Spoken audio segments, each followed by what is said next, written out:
It's time for your Talk Time Live exclusive.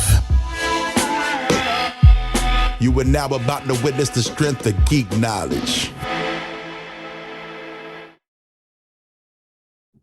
Tribute Games is responsible for some amazing retro games like Panzer Paladin, Mercenary Kings, Steel Assault, many of which I've played and enjoyed, just to name a few, which leads me to my next guest. He is the scriptwriter and narrative director for Tribute Games, critically acclaimed hit Teenage Mutant Ninja Turtles Shredder's Revenge, which is out now for the Nintendo Switch, PS4, Xbox, and Steam. His name is Yannick Belzil, or Belzil, I should say, right?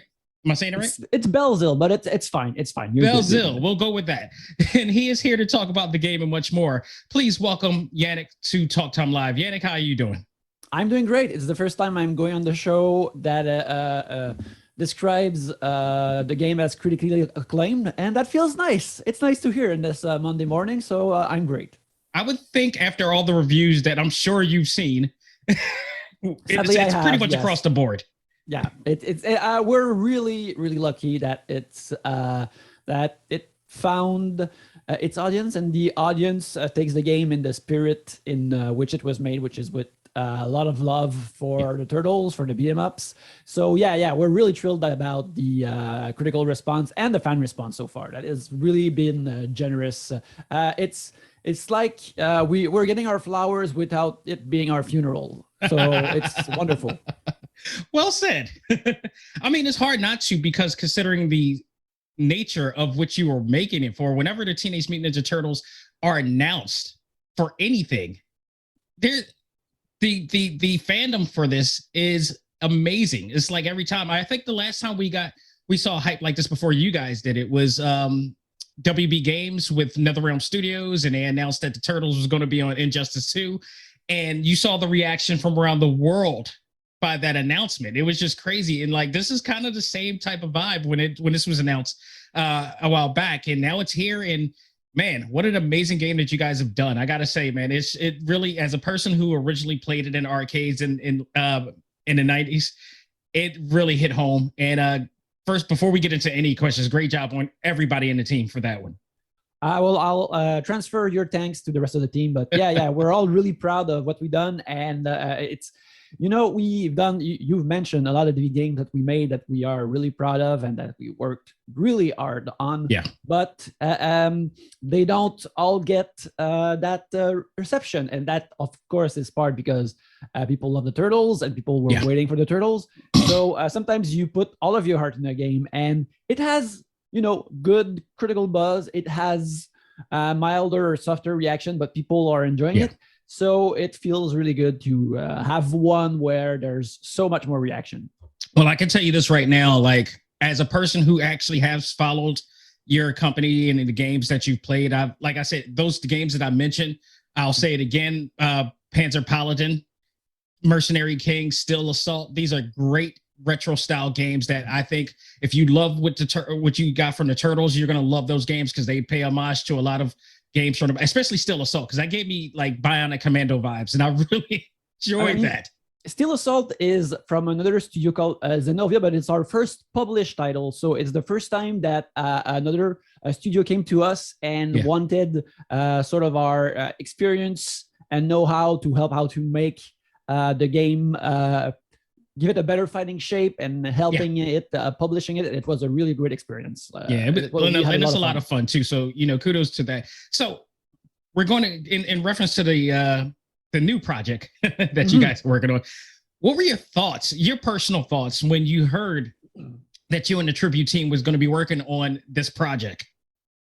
It was really exciting, but also we thought it's about time, because we had been chasing the Turtles for years. And it just hadn't happened because, again, like we are an independent studio, so and a bunch of us have worked, like, if your audience doesn't know, like there's a really big video game industry in Montreal. Like we have Ubisoft, we have EA, we have a Square Enix place. We have like a whole bunch of big studios, and in the shadow of these big studios, there's a lot of indie developers, because what will happen is that sometimes like a lot of us at Tribute Games, you go work for a big company for 5-7 years. I like making games, but I wish I was making my own games and not being a cog in a huge machine. So you leave and you start your own studio with other like-minded people. Right. And so I wasn't there at the foundation, but I was there for a lot of Tribute Games.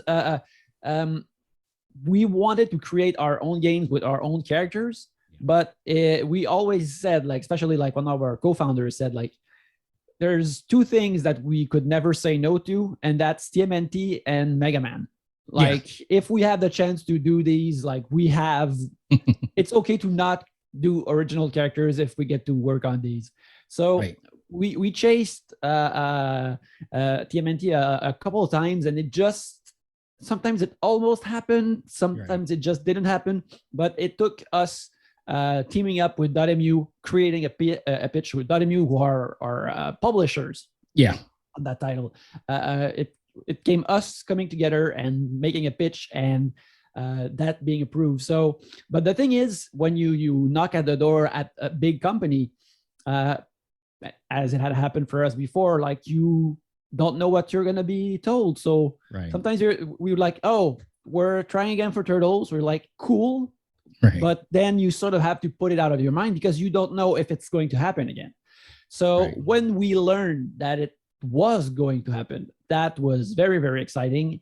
And that was a thrill. And we all were really excited because we love not only the beat 'em up genre, like the beat 'em up format is something that, I mean, I feel like Attribute, like down the line, we would have made a beat 'em up anyways. It just happened that by getting the Turtle license, we're like, oh, we're doing it now, and we are doing it with the best possible license to do it.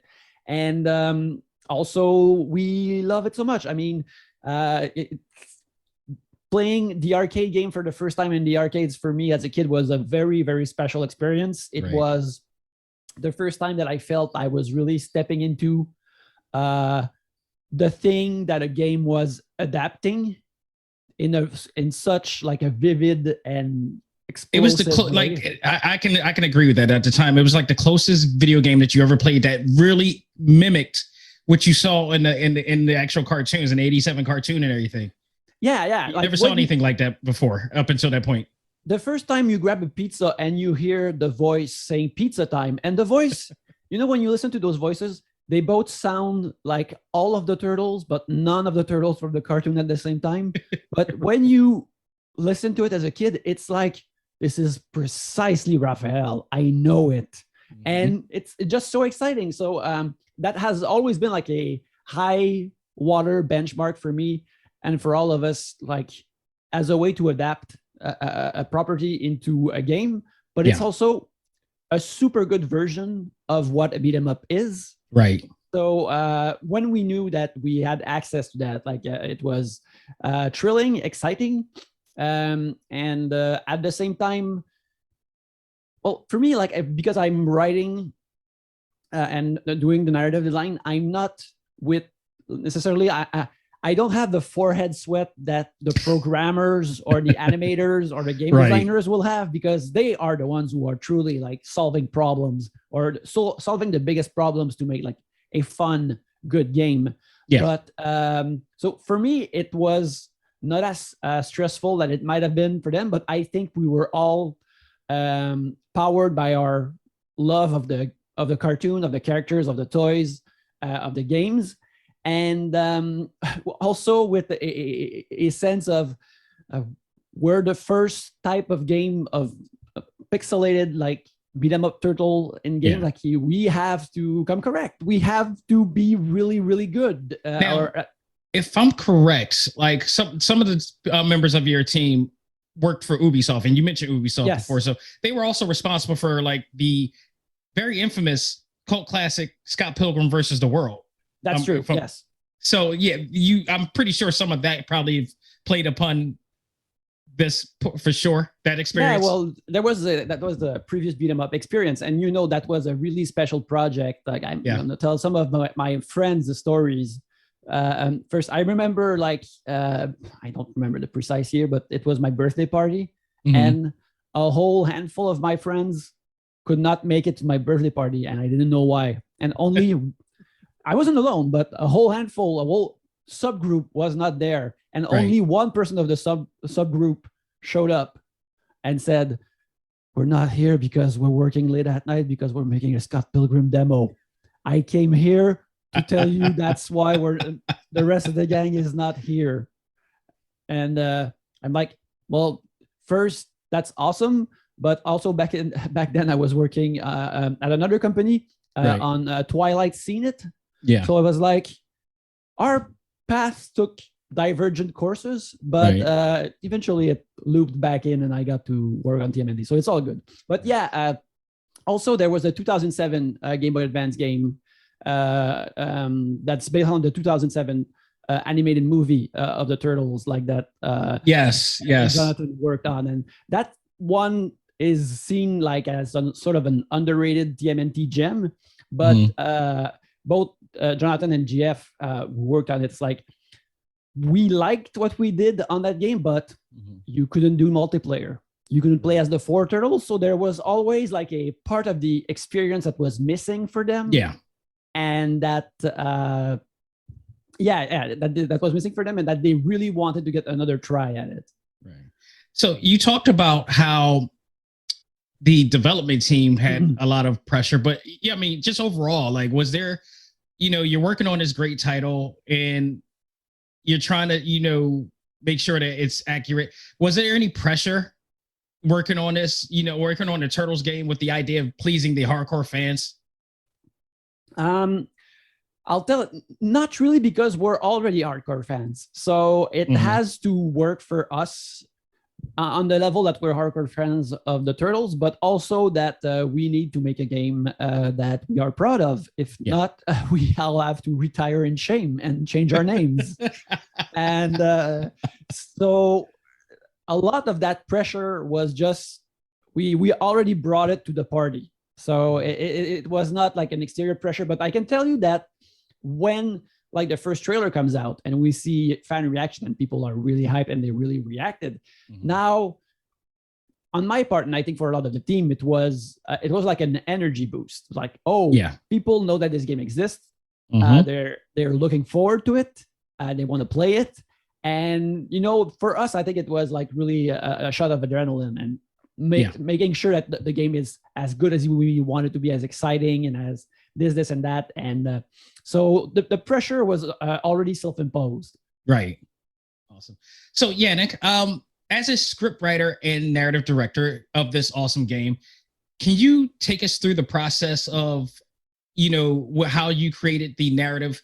Like, how much of the 97 original series did you binge to make sure that this was accurate telling? Well, I didn't need to. Well, I did my binging back in the day after school. So I had a lot of it ingrained in me. But I did rewatch like a lot of it, more like specific episodes, because I can say like one thing about how the process works is that the creative director of the game will say, we have 16 levels and like, the 16th level is more of an arena where you fight a boss and something like that. And there are already like vague themes for these levels. Like one is New York City streets, one is this, one is that. And they already have bosses. Right.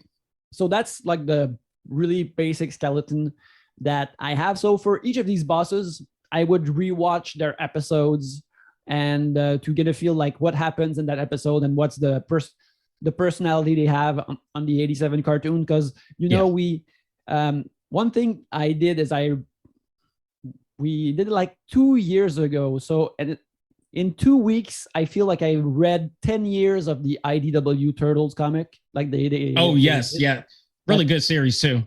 Yeah, it's awesome. It's so good. It's so good. And so I read that whole 10 years, and because it's a good meta Turtles document, because they try to put every single vibe of every single adaptation within that comic. Right. So I thought, that's a good way to try to do it for us. But being mainly 87 cartoon as well, because that's our main license. So so I would watch episodes to, get a feel of the voices of the characters and the type of environments they're in. And from then on, when it's to actually write the game, pretty much what I did for a while is just write up a whole bunch of documents. Yeah. Like initially, like I have the master document with all the levels. Each level has sort of a thumbnail color sketch of what, say for Baxter Stockman, we know he's going to be in the laboratory. So like, here's a bit what the laboratory looked like. Right. So, and then what I do is I come up with a story that will link all of this adventure and figure out how we're telling the story. Like one thing that we figure out is that I know that I have to keep to the rhythm of the arcade game. Right. So I know that we don't have big dialogues in between levels. It has to be one image, just like in the Konami arcade game. Like the thing that we allow ourselves is have to have maybe a couple more voice clips and a slight animation in the image, but it has to be a story that's communicate from one level to another with image. And one thing also we decided is that within the levels, we could have a bit of a mini story, like it's its own episode. Yeah. So that will often build up to the boss, the same way the Simpsons arcade game did.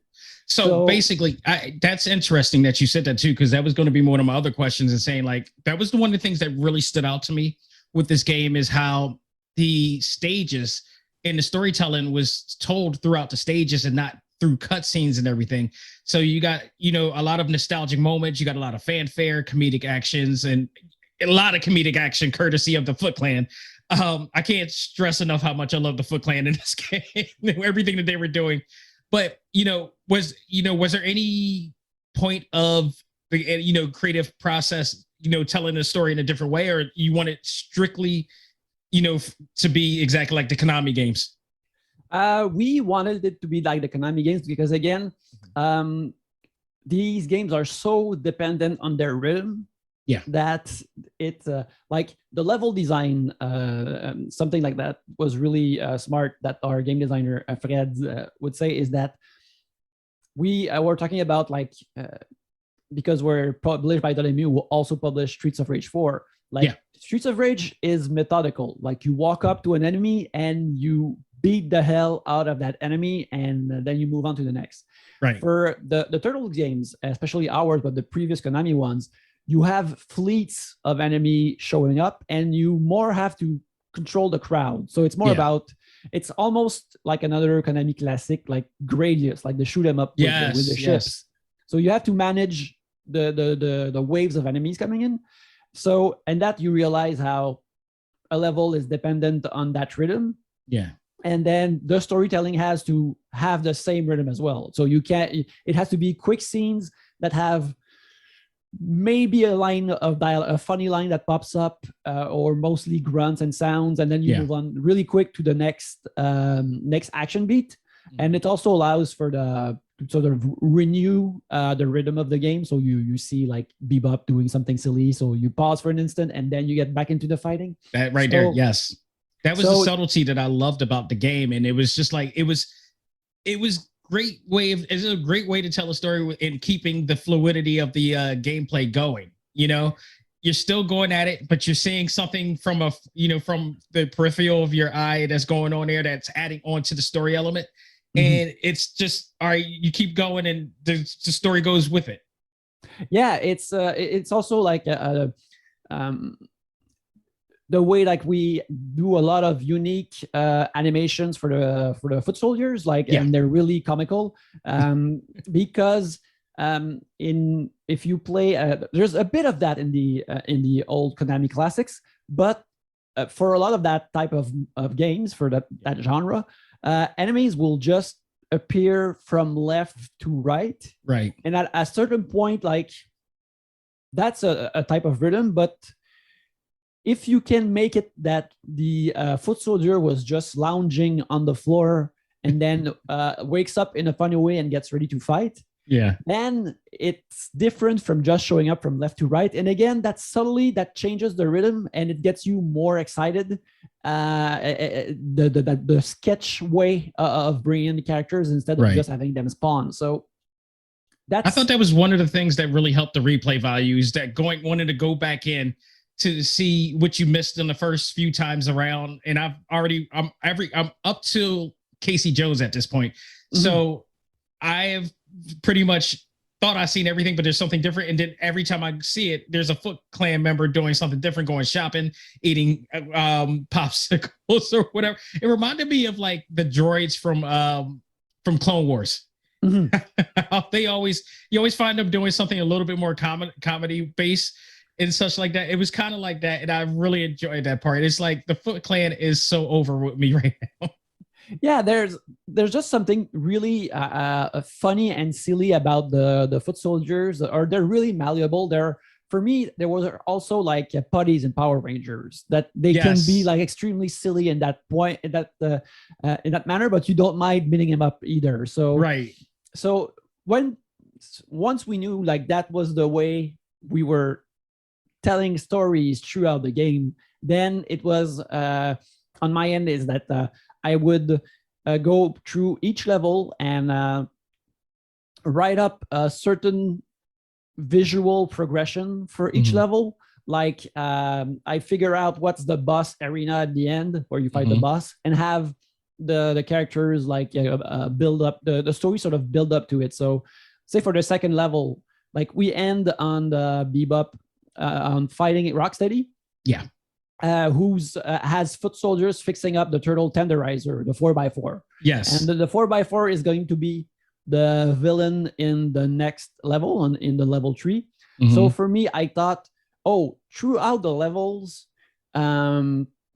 we should see foot soldiers steal parts of cars, so that you understand that they're building up or fixing up the turtle tenderizer. And it should start with stealing wheels of the turtle wagon, the party wagon. And I thought like, so that's a good way to start it. And also because we were doing a classic sort of a New York City Turtles beat 'em up level, I was thinking like, how can we make it different? And I remember like the first time I went to New York is how many parkings and rented parkings that you could go to, and some of them were really stacked. And to me, that's a very New York thing, but you don't see that in cartoons or in movies, really. So I thought that was a way of making a New York City level sort of different. And so I come up with a lot of visual ideas like that for levels. I write a huge document for that with a lot of research, like because the cartoon is in 87, like it exists in this 87 to 92 time frame for me. So I would pick out like research stuff from those times, and give that, write a big document, give that to the artists, and the artists who are the ones who have to draw that stuff, like they pick the things that interest them the most and that they feel that's gonna fit the best. And from that they drop the level and stuff like that. The game designers will sometimes see something that they really like, we could make something out of that. And then I would write out places where the foot soldiers could pop up, like what could happen. And then I would storyboard these and send them to the artists. Not great storyboards, but so people like can figure out like where to put the animations and stuff like that. And I would do the same for the sort of story cutscenes of, let's say, seeing Bebop run around with something, or seeing a foot soldier steal an ancient block. So that's what I did, and I did that roughly 15 times over for the whole, for every level. And then on top of that, the other stuff was writing lines when we knew that we had voice acting in the game, and that was like a lot of work that I did. I'm sure. How long did the project take overall? I feel like it's now going to be like a bit more than 2 years, which is a short time for that type of project, especially one that is like it's pretty animation heavy. Like that's our animation heaviest game that we did yet. I mean, you can see like all the playable characters. The frame, the pixel frames is just amazing. Yeah, they're all they have such unique animations, so that took a long time. It was handy that there's already a tradition of foot soldiers villainy throughout the game, because that means we could reuse like a lot of the foot soldier. It was not, it didn't feel appropriate. It did not feel cheap, but it would help out us a lot. So, but it was still like a short time to do a game like that, especially since we were in the pandemic and we were trying to figure out how to all work like through Discord and stuff like that instead of all being in the office. Yeah, the pandemic really tested game developers, especially indie game developers, out. Like a lot of the game developers that I spoke with during 2020, like Supergiant Games and Greg Casavan and them, where they did Hades. Mm-hmm. To do that during a pandemic is something unbelievable. That you could do that, how you were able to do that from afar and not in the studio and everything. And you guys did the same thing here. It's amazing. Yeah, well, there was I don't know if it helped us or if it motivated us up more, because we were like, we have to make it a really good multiplayer experience that brings people together, but we're all like apart. We're all apart.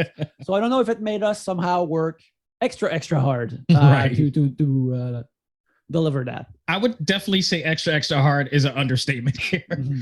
But you mentioned earlier about voices, and for this game, you brought back the core Turtles team. You got Cam Clark, Leonardo, Townsend Coleman as Michelangelo, Barry Gordon as Donatello, and of course the great Rob Paulson, aka Yakko from Animaniacs, as Raphael. All to come back, with the exception of course, the late great James Avery as Shredder. He, fortunately, he's no longer around, but that would have been awesome too. But the Shredder voice that we had was also great. Mm-hmm. But how important was it to acquire their talents for this game? I can tell you that that's something that our good friends at .mu worked out for us, because like for the longest time, like we didn't know if we were going to have voice acting in the game, or you never can be sure, because detailed voice acting is what we would call a nice to have. Yeah, it's a nice to have feature. Like if you can have the budget, if you can have the right actors, it's definitely a nice to have, and maybe you don't all the way need it for games. Like I was saying earlier, like the Konami games don't have that many voice acting, and they're really cool. So after a while, like we were told, like our friends at .mu like figured out like casting agencies and stuff like that, that we'd have voice acting. So that was really exciting. But again, we were like, we'll see what happens with that. But once we knew that we'd get like the original voices of the Turtles, now that was a really huge thrill for me, because I sat in on the recording session, like it was through a Zoom type of thing. And, I had written like a whole bunch of lines, and then Fred, the game designer, he's like, if we get these guys, like we got to add more for them. And he came up with, we can have like the playable characters can say a line that relates to the level they're playing in when you enter the game. Like we could add that. It would not be intrusive. It would work. So, write 15 other lines for tomorrow. Like, yes, I will. And then sitting on the actual like recording session like with them was really, really great. I mean, they're geniuses. You can tell that these performances mean a lot to them. Yeah. And of course I sat in, but it's not like I could give them notes, because they know it better than I do. Right. But sometimes I could just say like, this is a special attack, so like you're extra proud, like a bit of gusto at the end, and it's gonna be fine. And they would just do 3 versions that were all super great, but also add these subtle differences. But for me, like, and for all of us, like getting also one thing is that it was sort of my responsibility, because I was writing these lines, but everyone else was so busy in making the game. Like they could not make it to the recording session, so Yeah. Everyone was real jealous. But later on, like your own personal fan moment. it was my own Comic-Con panel because I just saw them perform, and then I got to tell them how great they are, how wonderful they are. But Cheers to you on that. Yes. When the voice clips came in a week later, I would see my coworkers' reactions to them in the chat, like going like, "Oh, this is good. This is really great. Oh, this is exciting." Like people were really into it, and for us, it really feels like getting knighted by the Queen because I'm part of the Commonwealth. I'm in Canada. Yes. But yeah, it feels like a seal of authenticity, or that is extremely special and that makes our game somehow more legit or canon because it's their voices. I can totally empathize with you on that notion. I've had my moments. It's my milestone moments as well. It's just like for me, like also I could play God with canon, because one of the things like that the special moves that the turtles do, like some of them are their move from tournament fighters. Yes. These moves have names, but they're only in the instruction booklet, I believe. Mm-hmm. So for me to have Barry Gordon's Donatello shout out striking vortex when he actually does the striking vortex, it's like Tournament Fighters is canon now. I made it that way because Barry Gordon Donatello says it. And that makes me feel powerful. And which is one of my favorite other Turtles games, by the way. So thank you for that. It's really like I feel like it came out in the shadow of the fighting game boom. So it's sort of underrated. I loved it. I would play, and I'm so glad that actually they're bringing it back soon. So I am looking very much forward to that, because when I had my you talking about the Super NES one, right? Or the Famicom one, that's right? the one. That's the one I played. But the NES one, I feel like was probably like a solid late NES game, like for near the end. But again, it went sort of underseen because it was near the Nintendo's the transition of absolutely. So we got to see many cameo appearances and references in the game, ranging from the original 1987 series, a reference from the first NES Turtles game, if I'm correct, even familiar characters from Teenage Mutant Ninja Turtles 2: The Secret of the Ooze, which I thought was just absolutely plain awesome. Were there any characters or Easter eggs that you left out that you wanted to bring in? Because I'm pretty sure there was so much. There are a lot. There are really a lot of them, but at the same time, like I just talked about playing God.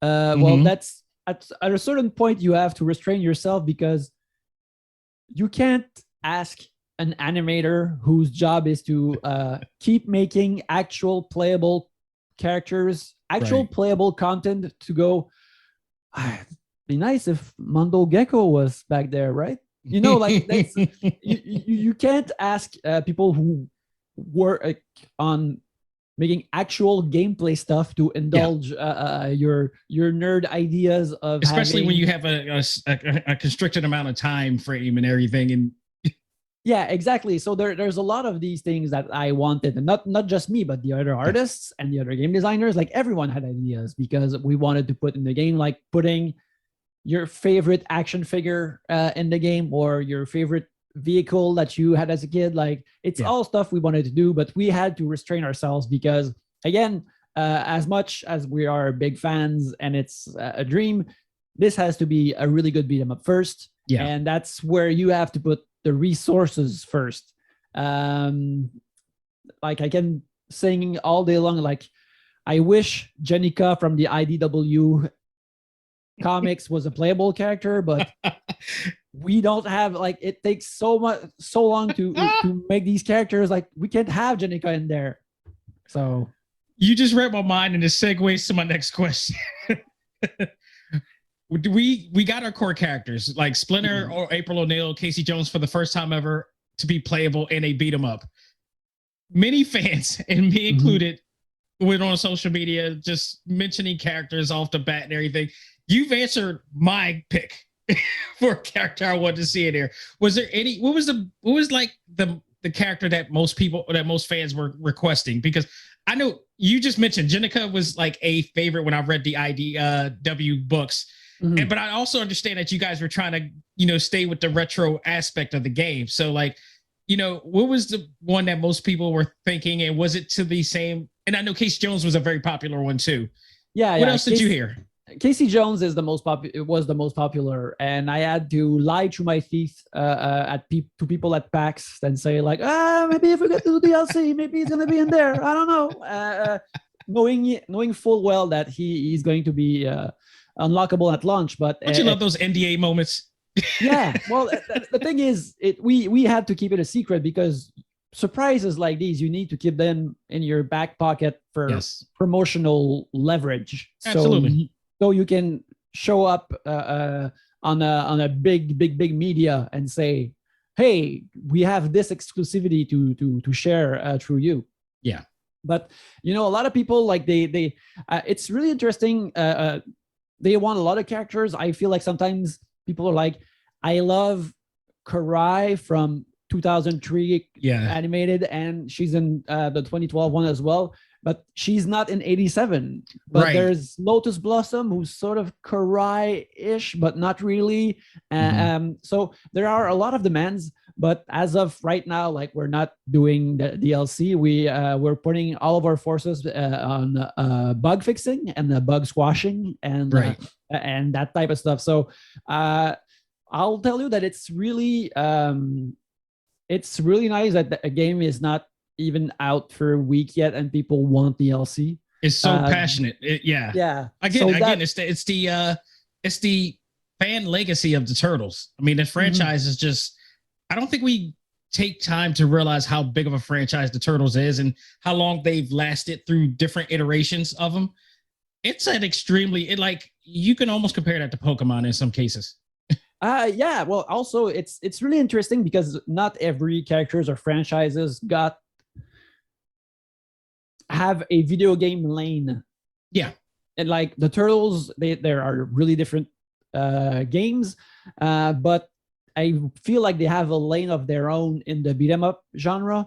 The same way that, there were a lot of Batman games, some of them really nice, but the Batman Arkham games like just created it's sort of a new lane for video game Batman in a way. So not every characters get their own sort of path in that way, and the Turtles have it. So like it's cool for us to be part of it now. And again, it's really, really humbling that people already want DLC and they want more of what we made, but it's not something we are working on right now because again, as much energy as we put in the game, there are still, there's some technical hiccups and we have to fix those. And that's what the team is hard at work right now. Right. So Yannick, thank you so much. I got two more questions for you, but this has been a great pleasure having you on and learning about everything that you do and our listeners and our watchers and everything, learning about what you guys have done and everything. So thank you for that. My pleasure. How did the idea for the soundtrack featuring, of all people, Ray Quanashef, Coast Face Killer, and a good friend of mine, Mega Ran, who is the voice of my podcast every week. And actually, you'll hear his voice in the beginning of this podcast as well. He appears everywhere. I'm never surprised at anything that Mega Ran does. But how did this come about? This was an amazing addition to this whole entire thing, and not let alone get to hear them in the game during boss battles and credit scenes and everything. I think Mega Ran is T. Lopes who reached out to him. Yeah, the wonderful T. Lopes. He's awesome. He's brilliant. Streets of Rage soundtrack too was really great. Yeah, but he's a genius. And the thing I always want to say is that for someone of his talent, you'd forgive him if he was not as nice of a guy, but he's extremely nice and humble. He's a sweetheart. I got to hang out with him a couple of times, both at PAX and he came to Montreal so we can shoot some behind the scenes stuff for the game. So a gentleman and a scholar. So I think he's the one who reached out to Megaran. As for Wu-Tang Clan, that's something our friends at the .mu did. They wished upon a star, and it happened. I can tell you that I don't know that any of us at Montreal would have been like, let's try it, because it seems it's just so far away, like out of nowhere. But the .mu guys did, and it worked out. So I don't know how they summoned Wu-Tang Clan, but I'm glad they did, because for a while, like, I didn't know about this, and when they came to Montreal to shoot the behind the scenes stuff, like, we started talking, and Cyril Imbert, who's the CEO at .mu, and a great guy, and a Moscow Mule aficionado. Yeah. So if you ever see him somewhere, you offer him a Moscow Mule, and you will take it and drink it. He just mentioned often, and then probably then we'll have the Wu-Tang thing, and I'm like, what is the Wu-Tang thing? I said, oh well, we got people from the Wu-Tang to do a track on the game, like, and then at first I was like, I didn't want to seem too thirsty for details, but I'm like, okay, that'll happen. But I mean, there are a lot of people in Wu-Tang Clan, so they could have gotten a combo of different guys. But absolutely, and it would have worked. Yes, but the fact that it was Ghostface and Raekwon, like, that was really, really big. That's a really heavy combo right there. I mean, if any, in that clan. I still have like the champ as from Fish Scale as in my workout mix and running mixes, because it always works. So knowing that he sang the shredder parts of that song, that was amazing. It was you guys came out with this game, and that was big enough. And then on top of it, this was, I can't even say this was the cherry on top. This was a cake on top of a cake. Yeah, there was a delicious cake hidden within the cake. And I guess maybe a pizza on top of that, I guess, to some extent. But last question, and this is a very interesting one. Fan misconceptions is something that is very common in pop culture of these days. With that said, can you please clear up this and explain this, clear the air with this whole thing? Shredder's Revenge, and you kind of you mentioned it earlier during your discussion, but Shredder's Revenge was announced in Nintendo's Indie World, the showcase. And many fans were confused and wondering how a game based on an iconic franchise that is in partnership with Nickelodeon can be considered an indie game. So, with that said, can you please explain to our listeners, to our watchers, what makes Shredder's Revenge qualified as an indie game? Educate. It's made by a company that employs 15 people. That's how it's an indie game. And I would say like a good group of freelancers as well, because if it was just only 15 of us, it'd still be in production. It would not be out. But it's an indie game because we're a small company, and I feel, of course, I worked on it and I'm super proud of it, and I think it's special. But it feels like the fan reaction bears out that it is special in its own way, and I feel like one of the reason it's special is that we got to put a lot of love and care into it. Yeah, and I feel like that happens for with franchises, because we were a smaller team working on something that we truly loved, which it doesn't always happen with franchise gaming.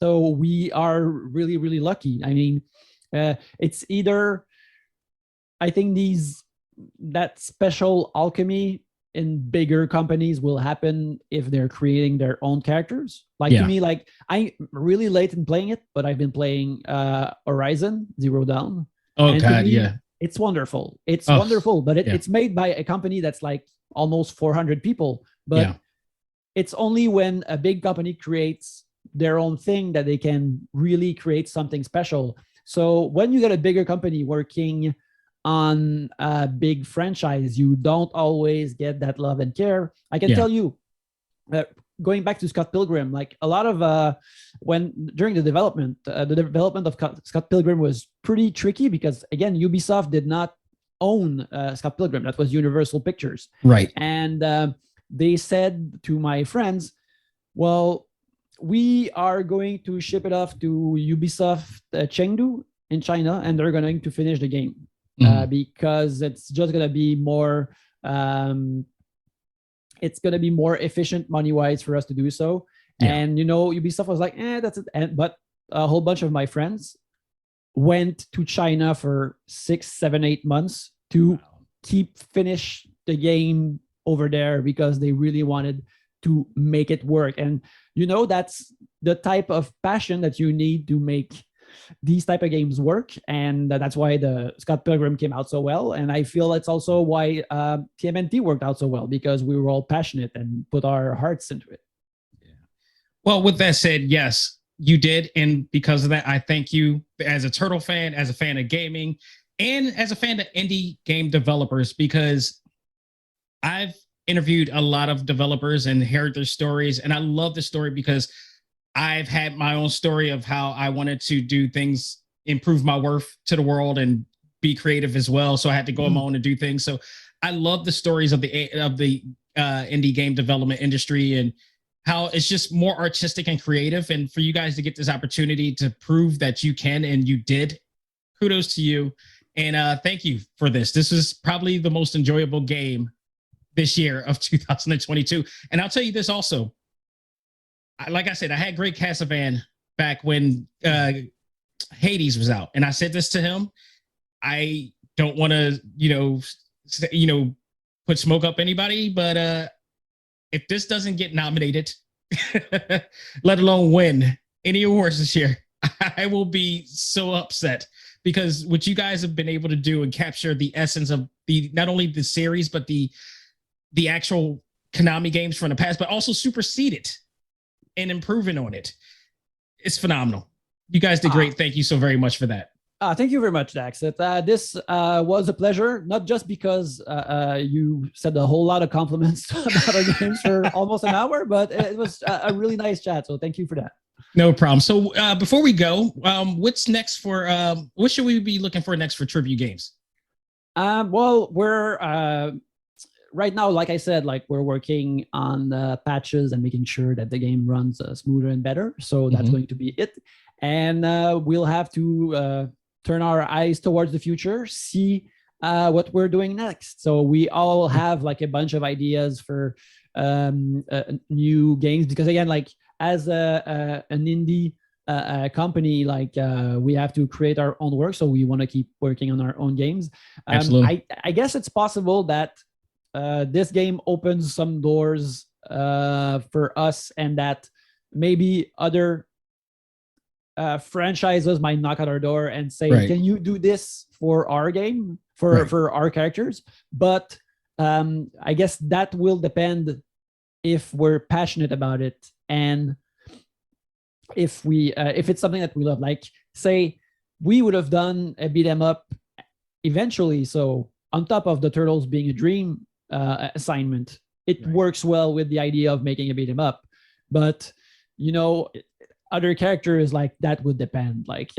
So we'll see. And if not, again, we always have our next projects that we'll announce in time. But we have it. I feel like that's something that's pretty tough for us, is that we sort of want to touch every genre, and so you sort of are always rebuilding the sandcastle. I guess if we were smarter, I guess we should have just picked a lane and keep iterating on it. Oh no, I do the same thing too. I as a graphic designer myself, people try to conform you to one aspect of graphic design. No, I didn't. I grew up I want my hands on everything. I want to try everything. You can't just limit yourself. You never know what you're going to come up with. Yeah, so I get it. So that's what's in the future for now. More games, but in the meantime, making sure that Shredder's Revenge runs better. Well, here's to you, and here's to hoping that the next game that you make has a character named Dax. I'm just putting it out there. But okay, real quick before we go, let our listeners and our watchers know where they can find Tribute Games. You can find Tribute Games on Facebook, on Twitter, and Instagram at Tribute Games. Our website is tributegames.com, where you can see the rest of our wonderful catalog, including a whole bunch of games that I also did narrative design on and that I'm really proud of. So check these out. And yeah, that's it if you want to see what the old Tribute Games is up to. Awesome. And definitely go out of your way to check them out. If you, like I said, if you love what they did with the Turtles, you're going to love the other games as well, especially if you're a retro gamer like myself. So, Yannick, thank you. It's been a pleasure. It's been awesome. Folks, I hope you really enjoyed this special episode of Talk Time Live exclusive. On behalf of myself and Yannick, all I got to say is learn to let go, live life, and love all things anime, comics, movies, and games. This is ACMG Presents Talk Time Live. We are out here. Take care.